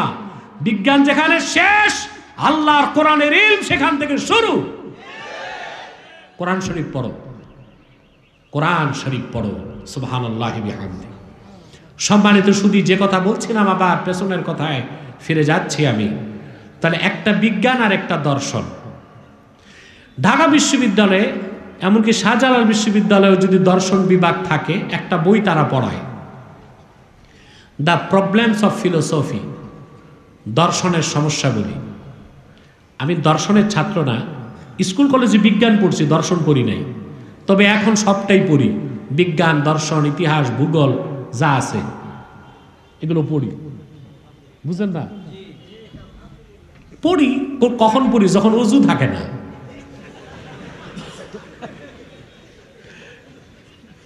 বললেন কেন? সবসময় কি ওযু থাকে? কথা বলে না। আমাকে আমার প্রশ্ন করে অনেক চ্যানেল থেকে, আপনি কখন পড়েন? আমি বলেছি, আমি যখন কোরআন হাদিস পড়ি আর ছাত্রদেরকে হাদিস শরীফ পড়াই, তো ওযু গোসল করে পড়তে বসি, পড়াইতে বসি। চলতে ফিরতে পড়াশোনা করি। কোথাও যে দাওয়াত, মাহফিলের সময় তার দাওয়াত খাওয়ার সময় নেই। এছাড়া ভক্তরা দাওয়াত দিলে গেলে আধা ঘন্টা দেরি আছে রান্না বান্না, একটা বই পেলাম বিজ্ঞান দর্শনের, ওটা একটু পড়ি। আর যখন ওযু থাকে না, ঘরে রাতে ঘুমাইতে যাই, তখন এই বিজ্ঞান, দর্শন, ভূগোল এগুলো পড়ি। কথা বুঝলেন? এগুলো পড়ার জন্য আলাদা সময় বের করার দরকারও হয় না। তবে সবসময় আমি ফেসবুক থেকে দূরে থাকি। এটা এমন মারাত্মক এক রোগ যা মানুষের পড়াশোনা বন্ধ করে দেয়। এখন নতুন আলেম সব হয়ে গেছে ডিজিটাল মৌলবী, কিতাবপত্র পড়ে না, সব গুগল ভাইয়ের সাথে সম্পর্ক করে। কার সাথে? হ্যাঁ, গুগল ভাইয়ের সাথে সম্পর্ক করে লাইব্রেরিতে যে পড়াশোনা করা যায়, কিন্তু সরাসরি কিতাব পড়লে যেই ফায়দা, ওইটা তো হয় না। সেটা প্রয়োজন মিটানো যেতে পারে, সব সময় নয়। কথা বুঝতেছেন? দর্শনের সবচেয়ে অথেন্টিক বই হচ্ছে দ্য প্রবলেমস অফ ফিলোসফি। সেখানে একটা কথা এসেছে, কথাটা শোনেন। সেখানে লেখা আছে, 2-3 পৃষ্ঠা উল্টালি দেখবেন, প্রবলেমস অফ ফিলোসফিতে, most authentic statement of philosophy. দর্শনের সবচেয়ে গ্রহণযোগ্য মত, আজকের মত না, দর্শনের শুরু 3000 বছর আগে গ্রিক থেকে। 3000 বছর আগ থেকে আজ পর্যন্ত সমস্ত দর্শন এক জায়গায় করলে দর্শনের সবচেয়ে গ্রহণযোগ্য মত কি সেখানে আছে। আমার দিকে খেয়াল আছে আপনাদের? ব্রিটেনের দার্শনিক একজন বলেছে সবচেয়ে অথেন্টিক মত দার্শনিকদের মতে, সেটা কি? সে দার্শনিক বলেছে আমি কিছুই বিশ্বাস করি না, আমি কিছুই বিশ্বাস করি, তবে আমি বিশ্বাস করি আমি আছি। আমি বিশ্বাস করি, তো যেহেতু আমি আছি তাহলে আমি কোথায় আছি? দার্শনিক উত্তর খোঁজে, আমি সৃষ্টি জগতে আছি। তাহলে আমি আছি মানে সৃষ্টি জগৎ আছে, সৃষ্টি জগৎ আছে মানে অবশ্যই স্রষ্টা আছেন। সুবহানাল্লাহ। আমি চিন্তায় পড়ে গেলাম, একটা বেদিন দার্শনিক এত সুন্দর কথা পেল কোথায়? গবেষণা করে খুঁজে পেয়েছি কথাটা তার নয়, ইসলাম থেকে চুরি করেছে সে। কথাটা 1250 বছর আগে ইমাম আযম আবু হানিফা বলে গেছেন, মান আরাফা নাফসাহু ফাকাদ আরাফা রাব্বাহু। যে তার নিজকে চিনল সে তার রব আল্লাহকে চিনতে পারল। আবার চিন্তা করলাম ইমামে আজম এই কথা কোথা থেকে নিলেন? জবাব পেয়ে গেলাম, কোরআন কারীম থেকে বক্তব্যটা তিনি নিয়েছেন। কোরআন শরীফে আল্লাহ তাআলা বলেছেন, ওয়াফি আনফুসিকুম আফালা তুবসিরুন। ওরে মানুষ, তোমাদের মধ্যেই তো আল্লাহর অসম্ভব নিদর্শন বিরাজমান, তোমরা কি তা চোখ খুলে দেখো না? তাহলে স্রষ্টা একজন ছিলেন, আছেন, থাকবেন, এটা বিশ্বাস করতে হবে বিনা দলিলে। সুবহানাল্লাহ বলবেন না? কিন্তু স্রষ্টা একজন, আল্লাহ এক। আল্লাহর তাওহীদের পক্ষে প্রমাণ লাগবে। সেই প্রমাণ দিয়েছেন কিভাবে? আল্লাহ আল্লাহ বলেন, শাহিদাল্লাহু আন্নাহু লা ইলাহা ইল্লাহু ওয়াল মালাইকাতু ওয়া উলুল ইলমি কাইমান বিল কিসত লা ইলাহা ইল্লা হুয়াল আজিজুল হাকীম। আল্লাহ নিজে প্রমাণ দিয়েছেন তার তাওহীদের পক্ষে। আল্লাহ নিজে সাক্ষ্য দিয়েছেন তিনি এক। সমস্ত ফেরেশতাগণ সাক্ষ্য দিয়েছেন আল্লাহ এক। লক্ষাধিক নবী রাসূল সাক্ষ্য দিয়েছেন আল্লাহ এক। এর চেয়ে সত্য কোনো কথা আছে? কথা বলে না। এর চেয়ে সত্য কথা আছে? সত্যের কতগুলো স্তর আছে? কি আছে? কথা বলে না।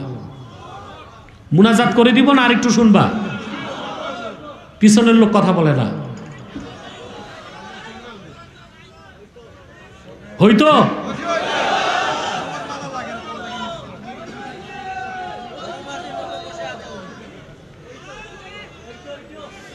হইতো কিন্তু বেশি সময় হইতো না, আর কম সময় হইতো, তারপর মুনাজাত হইব ইনশাআল্লাহ। সম্মানিত সুধী, সত্যের কতগুলো স্তর আছে? কি আছে?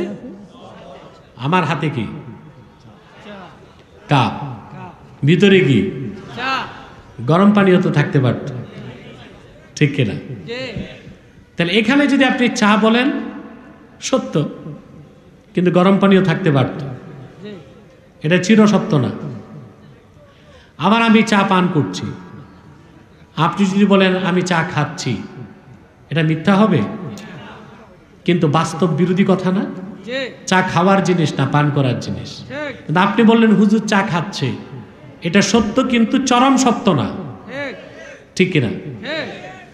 সত্য, তার উপর চরম সত্য, তার উপর চিরসত্য, তার উপর হচ্ছে চিরন্তন সত্য, যেটা ইউনিভার্সাল ট্রুথ। যেমন সূর্য পূব দিকে উঠে পশ্চিমে ডুবে, ঠিক কিনা? কিন্তু কিয়ামতের আগে সত্যের ব্যতিক্রম হবে। সূর্য পশ্চিমে উঠবে, কথা বলে না। কিন্তু যে সত্যের কোনো পরিবর্তন নাই তার নাম মহাসত্য। আল্লাহ ও তার রাসূল হচ্ছেন মহাসত্য। সুবহানাল্লাহ। আমার আল্লাহ এক, ওনার একত্বের সাক্ষ্য তিনি নিজে দিয়েছেন। এই সাক্ষ্য দিয়েছেন ফেরেশতাগণ, এই সাক্ষ্য দিয়েছেন 1 লক্ষের উপর নবী রাসূলগণ। নবী রাসূলগণ আমার আল্লাহর একত্বের সাক্ষ্য অনুমান থেকে দেন নাই, গবেষণা থেকে দেন নাই। আদম থেকে ঈসা পর্যন্ত এবং আখিরি নবী মুহাম্মদ সাল্লাল্লাহু আলাইহি সাল্লাম প্রত্যেকে আল্লাহ এক এই কথার সাক্ষ্য দিয়েছেন, নিজ কানে আমার আল্লাহর কথা শুনে। আল্লাহ এক, ওনার শরীক নাই। সাক্ষ্যটা দিলেন 1 লক্ষের উপর নবী রাসূলগণ। এর চেয়ে সত্য কোনো কথা আছে? জিনা ঠিক মতো হইল না, এর চেয়ে সত্য কথা আছে? সবচেয়ে মজার কথা ভাইরা, আদম থেকে ঈসা পর্যন্ত লাখের উপর নবী রাসূল আমার আল্লাহর একত্বের সাক্ষ্য দিয়েছেন, আল্লাহর কথা কানে শুনে। আর আখিরি নবী, নবীগণের মাথার তাজ নূর নবীজি আমার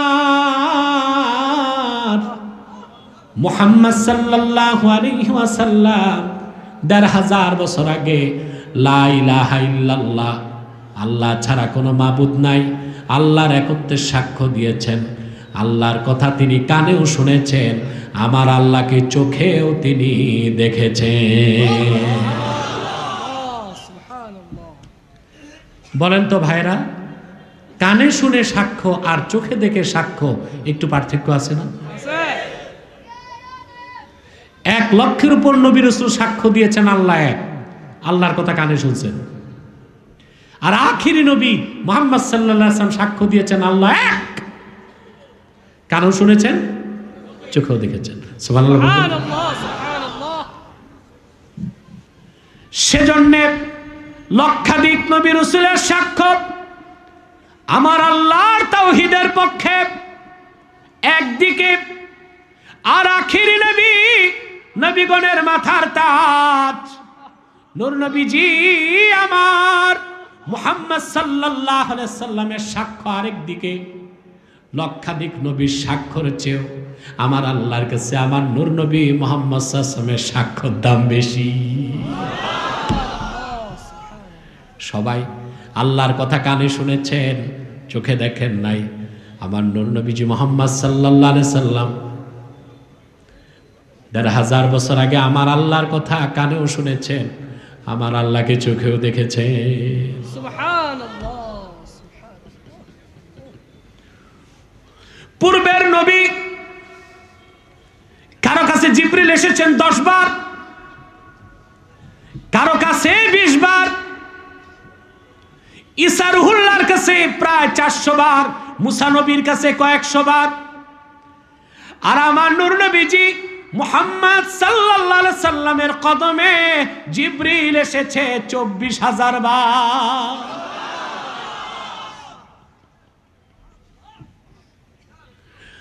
আল্লাহর হাবিব আল্লাহর কথা শুধু কানেই শুনেন নাই, চর্ম চোখে আল্লাহকে দেখছেন।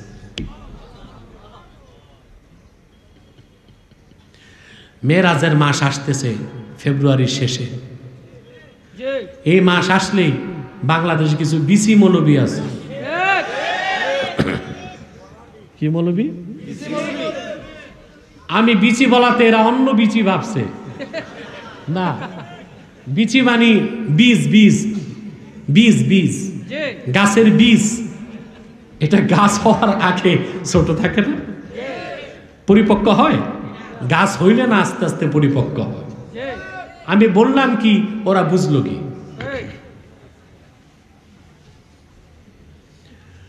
এই বিচি মৌলবীরা দেখবেন, বিশেষ করে লামাযহাবী শায়েখরা মেরাজের মাস আসলেই ফতুয়াবাজি শুরু করে। মেরাজে রাসূলুল্লাহ গেছেন আরশে আজিমে আল্লাহর কাছে, তবে আল্লাহকে দেখেন নাই। তারা দুই একটা কিতাব থেকে দলিল দেয়, তাদেরকে বলবো মূর্খরা, দুই একটা কিতাব থেকে দলিল হয় না। উসুলি ইফতাতে নিয়ম আছে, ফতোয়া দেওয়ার নিয়ম হচ্ছে আল ফাতওয়া আলা কওলি গায়রির রাজিহ হারাম। দুই একটা কিতাবে আছে কিন্তু বক্তব্যটা রাজিহ না, মারজু, গ্রহণযোগ্য না, ওই মতের উপর ফতোয়া দেওয়া হারাম। অতএব দুই একটা মত ওইটা দেখো কেন, মুহাদ্দিসদের সবার মত কি ওইটা চোখ খুলে দেখো না? শুনবেন সবার মত।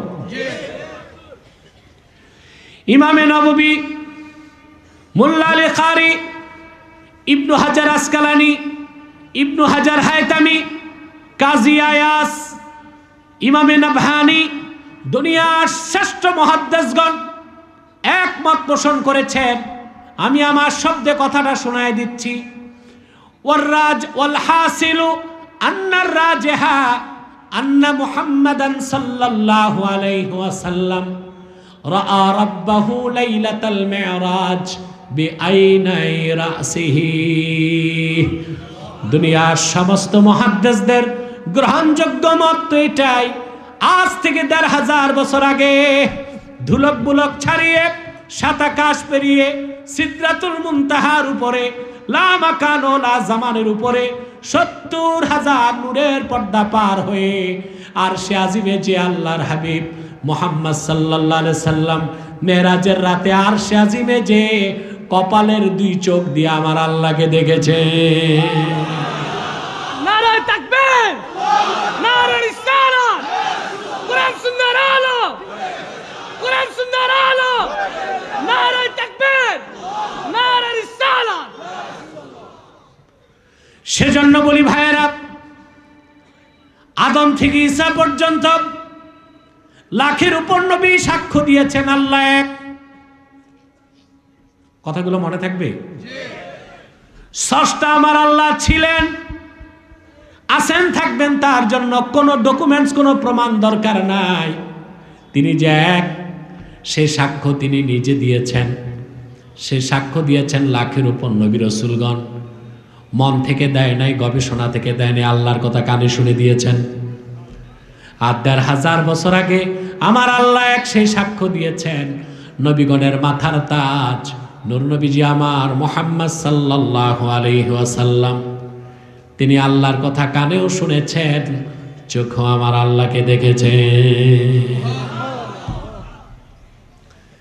সেজন্য আল্লাহ পাক বলেন, শাহিদাল্লাহু আন্নাহু লা ইলাহা ইল্লাহু ওয়াল মালাইকাতু ওয়া উলুল ইলমি কাইমান বিল কিসত লা ইলাহা ইল্লা হুয়াল আজিজুল হাকীম।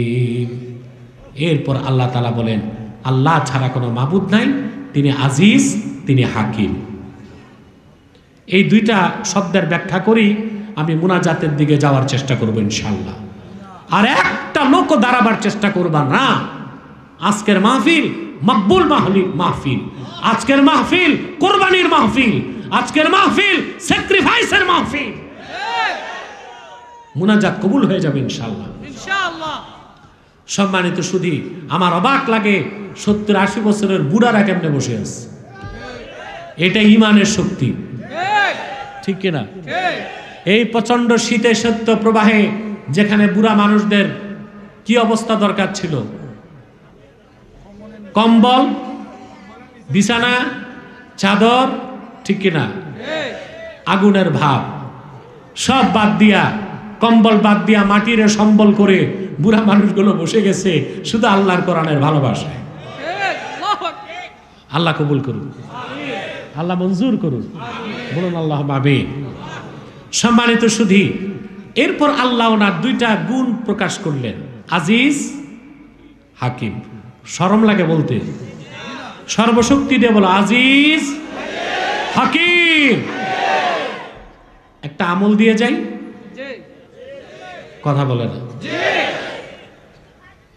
তো। তোমরা তো অনেক সময় বিপদে পড়লে কবিরাজের কাছে দৌড়াও। জি আমি তো কবিরাজ না, কবিরাজি জানিও না, তবে আমি রুকিয়া শারঈয়া আমালে কোরআনী হিসেবে একটা আমল দিয়ে যাচ্ছি। মনে রেখো যুবক, তোমার মনের আশা পূরণ হচ্ছে না, বিপদ আছে, বিদেশ যাবা, টাকা টাকা পাওনাদার টাকা দেয় না, কোনো ফকির কবিরাজের কাছে দেওয়ার দরকার নাই। আমি কোরআন কারীম থেকে আমল দিয়ে যাচ্ছি আজকে বিনা পয়সায় সওয়াবের জন্য। ফজর নামাজের পরে বিছানায় বসে যাবা, নামাজের বিছানায় থেকে 100 বার দরুদ সালাম পড়ে 1000 বার আল্লাহর নাম জপবা, ইয়া আজিজু ইয়া আজিজ, ইয়া আজিজু ইয়া আজিজ। আবার 100 বার দরুদ সালাম পরে তুমি হাত তুলে মুনাজাত করবা। 7 দিন, 21 দিন, 40 দিনের মাথায় আল্লাহ তোমার মাকসাদ পূরণ করে দিবে। সুবহানাল্লাহ। অনেক মুজাররাব পরীক্ষিত একটা আমল আমি বলে দিলাম। আল্লাহর অনেক পাওয়ারফুল নাম আজিজ, কিন্তু আমরা অধিকাংশ মানুষ অর্থটা জানি না। আজিজ অর্থ বাংলায় লেখা আছে পরাক্রমশালী, এই অর্থটা সঠিক তবে আংশিক, পূর্ণাঙ্গ নয়। তো পূর্ণাঙ্গ অর্থ কি আজিজের বলে দিব? বিশ্ববরেণ্য ইমাম হযরত ফখরুদ্দীন রাজি হামিম তানজিলুল কিতাবি মিনাল্লাহিল আজিজিল আলিম, এই আজিজ শব্দের ব্যাখ্যায় তিনি লেখেন, আজিজ অর্থ আল্লাযী লা ইউজাদু লাহু মিসলুন, আকাশে জমিনে যেই মহান সত্তার কোনো উদাহরণ নাই, তুলনা নাই, সাদৃশ্য নাই, সেই মহান সত্তা আমার আল্লাহর নাম আজিজ। আল্লাযী লা ইউজাদু লাহু মিসলুন, আকাশে জমিনে যার কোনো মেসাল নাই। এই জন্য আল্লাহর পরিচয় তিনি আজিজ। এই জন্য আহলুস সুন্নাহ জামাতের বিশ্বাস আমার আল্লাহ নিরাকার। আমাদের দেশে লামাযহাবী ভাইরা বলে যে আল্লাহর আকার আছে, আমাদের মতো দেহ আছে। এটা একটা শিরকি আকীদা, এবং এই ধরনের বিশ্বাস যে রাখবে সে আল্লাহর সামনে চরম বেয়াদবি করলো বলে গণ্য হবে। বড় দুঃখ লাগে, গত সপ্তাহে আপনারা মিডিয়াতে দেখেছেন এক লামাযহাবী সাহেব খ্রিস্টান হয়ে গেছে। আমি বহু আগ থেকে বলে আসছি, কিছু লামাযহাবী ছাড়া অধিকাংশ লামাযহাবী ভাইরাই যে কাজ করতেছে খ্রিস্টানদের ধর্ম প্রচারের সুযোগ দিচ্ছে, তার প্রমাণ এখন জাতি পাচ্ছে। গত সপ্তাহে লোকটা খ্রিস্টান হয়ে গেছে। কেন? সে বলেছে লামাযহাবী আলেমরা তার সব প্রশ্নের জবাব দেয় নাই, আর তার অর্থের অভাব। আমি আবার তাৎক্ষণিক আমার আইটি জোন যারা তাদেরকে বলেছি, তাকে বলো তার একটানা 1000 প্রশ্নের জবাব কোরআন হাদিস থেকে আমরা দিব, আর তার অর্থনৈতিক সমস্যার সমাধানও করব। কিন্তু লামাযহাবী একটা মৌলবী খ্রিস্টান হয়ে গেছে, এটা মানতে আমার বুকে ব্যথা হয়। কেন হবে না? তারা তো আল্লাহ তার রসুলের আজমতের বিপক্ষে কথা বলে। লামাযহাবীদের বিশ্বাস যে আমার আল্লাহর আমাদের মতো হাত পা আছে। তাদের বিশ্বাস ওয়ায়াবকা ওয়াজহু রাব্বিক, কিয়ামত যখন হবে সব শেষ হয়ে যাবে, আল্লাহর শুধু চেহারাটাই থাকবে, হাত পাও থাকবে না। তাদের বিশ্বাস আল্লাহর চেহারাতে অসংখ্য চক্ষু আছে। তাদের বিশ্বাস আল্লাহর শুধুমাত্র একটা পা। এই বিশ্বাস যদি লামাযহাবীরা রাখে, তা আমার মহান আল্লাহর আজমত তাদের দিলে পয়দা হবে না কমবে? আমার নূর নবী মুহাম্মদ সাল্লাল্লাহু আলাইহি ওয়াসাল্লামের ব্যাপারে তাদের বিশ্বাস তিনি আমাদের মতোই সাধারণ মানুষ ছিলেন। অথচ আমরা বলি আমার নূর নবী মুহাম্মদ সাল্লাল্লাহু আলাইহি ওয়াসাল্লামের একটা চুল মুবারককে যে সাধারণ বলবে সে কাফের হয়ে যাবে। তাহলে এই সব কথা বলার কারণে আল্লাহর হাবিব মুহাম্মদ সাল্লাল্লাহু আলাইহি ওয়াসাল্লাম ও আল্লাহর আরশচুম্বী মর্যাদার পক্ষে যে আজমাত তা তাদের দিলে থাকে না। এই জন্য তারা খ্রিস্টান হয়ে যাচ্ছে, নাস্তিক হয়ে যাচ্ছে, ব্লগার হয়ে যাচ্ছে। সেজন্য বাংলাদেশে লামাযহাবী আলেম যারা আছে, বড় বড় শেখ, তাদেরকে বলবো ভাই এই ওহাবী মতাদর্শ এবার বাদ দেন। যদি বাদ না দেন তো বাকি আপনাদের লামাযহাবীদেরকে ইসলামের উপর ধরে রাখাই আপনাদের কঠিন হয়ে যাবে। আমার আল্লাহ সকল আকারের স্রষ্টা, আমার আল্লাহ নিরাকার, কারণ আল্লাহ আজিজ। ইমামে ফখরুদ্দিন রাজি লেখেন, ওয়াকাদ আজমাআল উলামাউ মিন উম্মতি মুহাম্মাদিন সাল্লাল্লাহু আলাইহি ওয়াসাল্লাম আন্নাল্লাহ আযজা ওয়া জাল্লা মুনাজ্জাহুম মিনাল জিসমে। আহলুস সুন্নাল জামাতের সব আলেম একমত, আমার আল্লাহ রাব্বুল আলামিন দেহ থেকে পবিত্র, তিনি নিরাকার। সুবহানাল্লাহ কইবেন না? কারণ তিনি আজিজ। আজিজ মানে লাইসা কামিসলিহি শাই, যার কোনো তুলনা নাই। এখন আপনি বলতে পারেন হুজুর আল্লাহর হাতের কথা তো কোরআন শরীফে আছে, ইয়াদুল্লাহি ফাওকা আইদিহিম, তাদের হাতের উপর আল্লাহর হাত। আল্লাহর চেহারার কথা তো কোরআন শরীফে আছে, ওয়ায়াবকা ওয়াজহু রাব্বিক, তা ব্যাখ্যা কি? আচ্ছা বলেন তো ভাই, সব হাতের অর্থ কি 5 আঙ্গুলের হাত হয়? কথা বলেন। মৌলভীবাজার সদরে শেরপুরে বল্টু সল্টুর মাথা ফাটাইছে। আমি কোনো নিউজ শোনাচ্ছি না, উদাহরণ দিচ্ছি। বল্টু সল্টুর মাথা ফাটাইছে, ওখানে কথা উঠছে এখানে আব্বাসির হাত আছে, এর মানে আমার এই হাতটা লম্বা হয়ে শেরপুর গেছে। এটা কোন হাত? মেকানিজম, আমার মেকানিজম। আপনি গেলেন ঢাকায়, চাকরি বাকরি নাই, ফ্যাক্টরিতে কাজ নেবেন, এলাকার লোকজন বলল ভাই তোমার চাকরি হবে না, তুমি এলাকার যিনি মাথা তাকে ধরো। তো লোকজন দেখাই দিল আমাকে, আপনি এসে আমার মাথা ধরবেন নাকি? এই মাথা মানে কি? লিডার, প্রভাবশালী, ঠিক কিনা? আমি লিডারই করি না, নারায়ণগঞ্জে বল্টু চৌধুরীর অভাব নেই, অনেক বল্টু চৌধুরী নারায়ণগঞ্জে, আপনারা জানেন, ঠিক কিনা? তা আল্লাহ রহমতে মানুষ একটু সম্মান শ্রদ্ধা করে, এই তো বাস। আলহামদুলিল্লাহ, আল্লাহর হাবিবের জুতা মোবারক সদকায়, আলহামদুলিল্লাহ। তাহলে সব জায়গায় হাতের অর্থ কি এক? আল্লাহ তাআলার ক্ষেত্রে আমাদের বিশ্বাস কি হবে? 2 ধরনের বাতিল ফেরকা। এক ধরনের বাতিল ফেরকার নাম মুআত্তিলা, যারা আল্লাহর হাত আছে স্বীকার করে না, তাদের মধ্যে কুফরি আছে, কারণ আল্লাহর হাত বিশ্বাস করতেই হবে, এটা আল্লাহর সিফাত। আরেক ধরনের বাতিল ফেরকার নাম মুজাসসিমা, যারা আকারবাদী, যারা বলে আল্লাহর হাত আমাদের মতো 5 আঙ্গুলের হাত। উভয় ফেরকা বাতিল, ভণ্ড। আহলুস সুন্নাল জামাতের বিশ্বাস হলো ফালাহু ওয়াজহুন লাইসা কা উজুহিনা, ওয়ালাহু ইয়াদুন লাইসা কা আইদিনা, ওয়ালাহু রিজলুন লাইসা কা আরজুলিনা, লাইসা কামিসলিহি শাই। আল্লাহর চেহারা আছে, আমাদের মতো চেহারা নয়। ওনার হাত আছে, আমাদের মতো হাত নয়। ওনার কদম আছে, আমাদের মতো কদম নয়।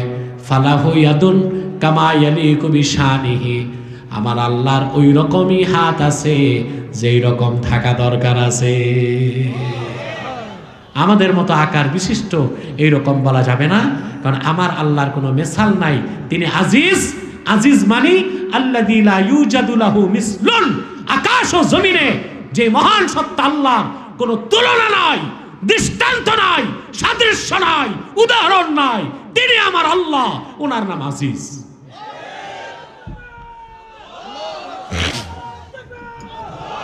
টাইম কত দেখো?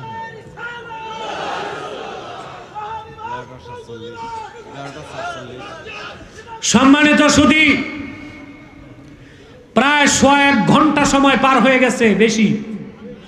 আমি আর 15 মিনিট কষ্ট দিব, একসাথে মুনাজাত করে বের হবে ইনশাল্লাহ। পারবো না? যে ভাইরা দাঁড়ায় আছে ওদের কষ্ট হয়েছে, জায়গা পায় নাই।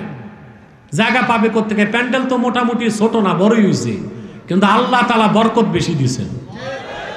যারা দাঁড়ায় আছো ডবল সোয়াব, আবার তোমরা দাঁড়ায়ও না, জায়গা যারা পায় না। কারণ মাহফিলের হিসাব আর দুনিয়ার হিসাব তো আর এক না।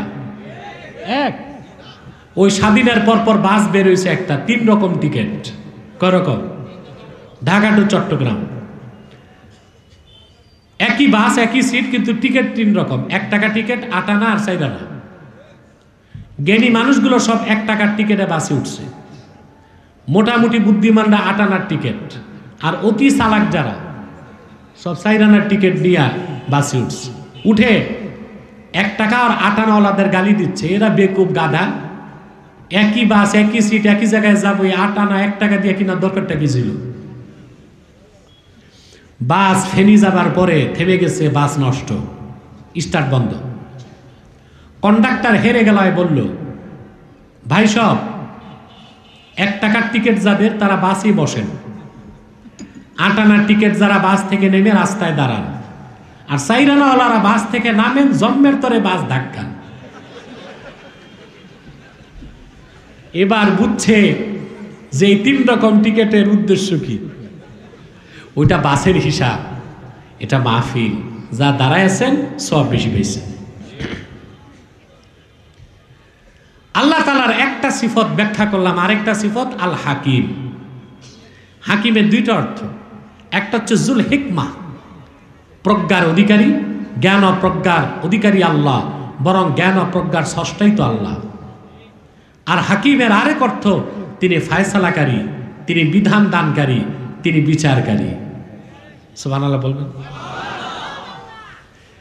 লা ইলাহা ইল্লাল্লাহ, আল্লাহ ছাড়া মাবুদ নেই, এটা আমরা বিশ্বাস করি। কিন্তু আল্লাহ যে হাকিম তাকে বিশ্বাস করি? করি। বাস্তব জীবনে তার প্রমাণ দিতে পারি নাই। আমরা আল্লাহর বিধানকে গ্রহণ করি নাই, মানব রচিত পশ্চিমাদের বিধানকে গ্রহণ করেছি। ঠিক কিনা? কথা বলে না। বিধানদাতা হিসেবে আল্লাহকে মানি নাই, হাকিম হিসেবে বিশ্বাস করি, কাজে প্রমাণ দিতে পারি নাই। আপনি যদি লা ইলাহা ইল্লাল্লাহ বিশ্বাসী হন, 3টা শর্ত পূরণ করতে হবে। আমি কি তা বলে দিব? সূরা আলে ইমরানে আল্লাহ তাআলা বলেন, কুল ইয়া আহলাল কিতাবি তাআলাউ ইলা কালিমাতিন সাওয়াইম বাইনানা ওয়া বাইনাকুম আল্লা না'বুদা ইল্লাল্লাহ ওয়া লা নুশরিকা বিহি শাইআ ওয়া লা ইয়াত্তাখিযা বা'দুনা বা'দান আরবাবাম মিন দুনিল্লাহ। আল্লাহ রাব্বুল আলামিন বলেন, মুহাম্মদ সাল্লাল্লাহু আলাইহি ওয়াসাল্লাম, আপনি ডেকে বলুন, হে আহলে কিতাব, আসো আমরা এবং তোমরা একটি বিষয় সমানভাবে বিশ্বাস করতে পারি। সেটা কি? আল্লাহ না'বুদা ইল্লাল্লাহ, আল্লাহ ছাড়া কারো ইবাদত আমরা করব না। ওয়ালা নুশরিকা বিহি শাইআ, আল্লাহর সঙ্গে কাউকে শরীক করব না। ওয়ালা ইয়াত্তাখিযা বা'দুনা বা'দান আরবাবাম মিন দুনিল্লাহ, আর আমরা মানুষ হয়ে অন্য মানুষকে আল্লাহকে বাদ দিয়া রব বানাবো না। কটা শর্ত? মাতো মাতো, আরো জোরে মাতো। লা ইলাহা ইল্লাল্লাহ, এই বিশ্বাস যদি পুরাপুরি অন্তরে আনতে হয়, কটা শর্ত? ইবাদত হবে কার? শক্তি দেয়া ইবাদত হবে কার? 2, আল্লাহর সাথে কাউকে শরীক করা যাবে না। 3, আল্লাহকে বাদ দিয়া মানুষ হয়ে মানুষকে রব বানানো যাবে না। পোড়া কপাল বাঙালি, তোমরা 3টা শর্তের 2টা মেনেছ। আল্লাহর ইবাদত করো, 2, তোমরা আল্লাহর সঙ্গে কাউকে শরীক করো না। কিন্তু তোমরা আল্লাহকে বাদ দিয়া মানুষ হয়ে অন্য মানুষকে রব বানাও। নাউজুবিল্লাহ বলবেন। রাখো না, এখন রাখো না। এটা কিভাবে বানাও বলবো। আমি কথাটা বলার আগে মুস্তাদরাক আলা সাহিহাইন থেকে ব্যাখ্যাটা দিচ্ছি। এই আয়াত নাজিলের পর হযরত আব্দুল্লাহ ইবনে সালাম রাদিয়াল্লাহু তাআলা আনহু, তিনি ইহুদি ছিলেন, তখনও মুসলমান হন নাই। ইহুদি আলেমদেরকে নিয়ে তিনি মদিনা মুনাওয়ারাতে মসজিদ নববীতে নূর নবীজির কদমের সামনে এসে বসলেন।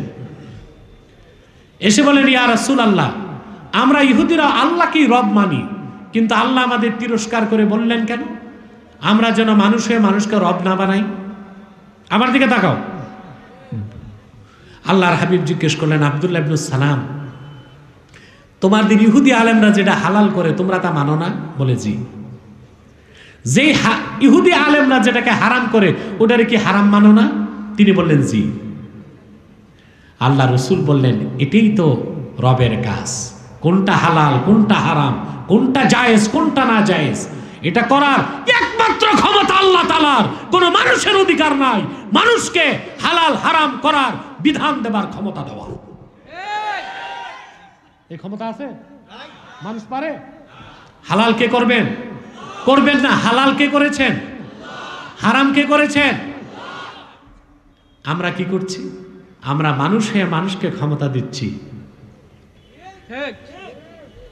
মানুষকে ক্ষমতা দিচ্ছি। মানুষ আইন বানায়, হালাল বানায়, হারাম বানায়, জায়েজ বানায়, না জায়েজ বানায়, আইন বানায়, বেআইন বানায়। শুধু তাই না, আল্লাহর হালালটারে বিল পাস করে হারাম করে, আল্লাহর হারামটাকে বিল পাস করে হালাল করে। এ অপরাধ হচ্ছে আমাদের দ্বারা।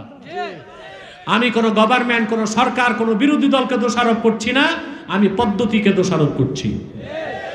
এই সমস্যার একটাই কারণ, আমরা কোরআন কারীমের পদ্ধতি বাদ দিয়া পশ্চিমাদের পদ্ধতি গ্রহণ করেছি।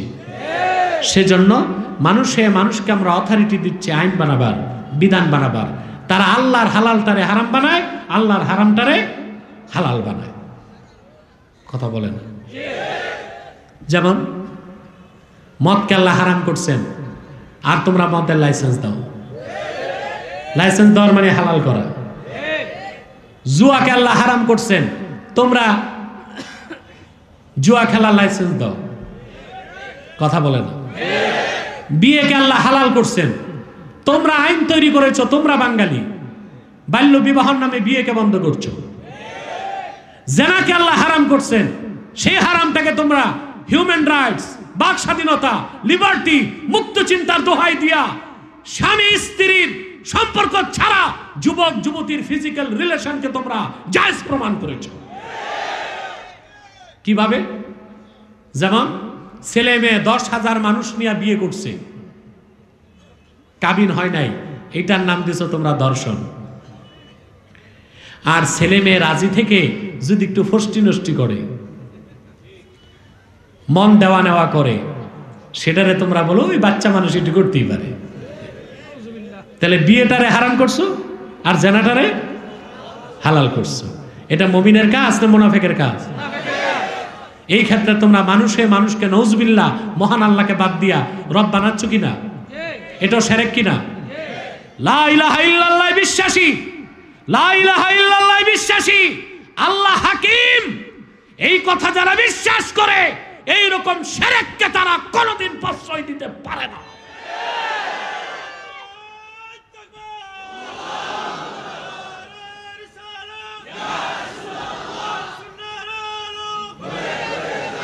শাহিদাল্লাহু আন্নাহু লা ইলাহা ইল্লাহু ওয়াল মালাইকাতু ওয়া উলুল ইলমি কাইমান বিল কিসত লা ইলাহা ইল্লা হুয়াল আজিজুল হাকিম।